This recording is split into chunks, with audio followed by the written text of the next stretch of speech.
Hey, what's going on YouTube? Today I'm going to be putting a concrete gray paint drip on a pair of Air Force 1 lows. First thing you need to do is strip the factory finish of the shoes with some kind of deglaze or acetone.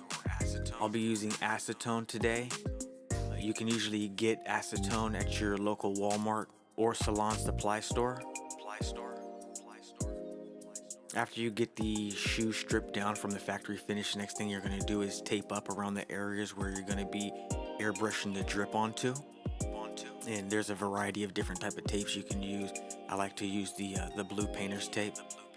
It seems to leave very crisp lines and cover over really whatever you're trying to put it on. After you tape the uppers of the shoe off, the next step is going to be applying the vinyl decal. This is probably the hardest part of the whole custom.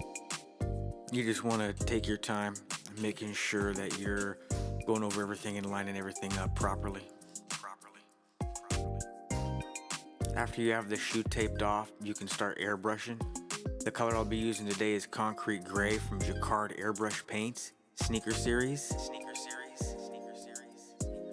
Jacquard paints are nice. You just pour and spray for the most part.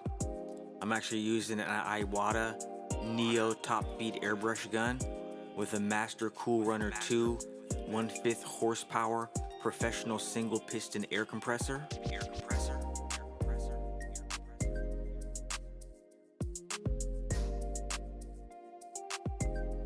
The second coat's just like the first one, nice and light.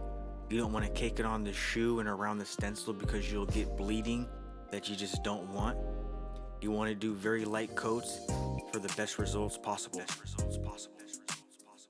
After about 3 or so light coats, you should have enough coverage across the decal to have a solid pattern once you remove the decals. Once again, very light coats. If you put it on too thickened areas, you're going to have to do touch-ups that you don't want to have to do. If you haven't already, like, comment, subscribe, and hit the bell notification so you can stay in the loop on any new videos we drop.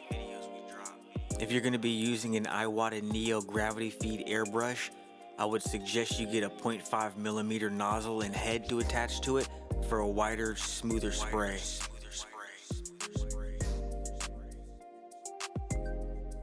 If you prep the uppers right, you should have a nice crisp line around your drip that looks clean and professional.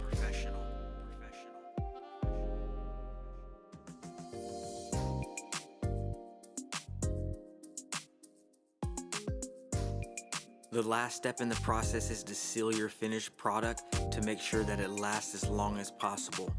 I'll be using Liquid Kicks for my top coat. I absolutely love the way the Liquid Kicks matte finish looks. It actually blends in perfect with the factory Air Force 1 finish. After a couple of light coats of the matte finisher, your artwork will be water resistant and scratch resistant as well. The Liquid Kicks finishers, their top coats are the best on the market in my opinion. The closest thing really that you're going to get to a factory finish. If you like the video, like, comment, and subscribe. I'll have more custom videos soon. I'm going to leave a link in the description if you're interested in getting a pair of these or a variety of other customs in your size.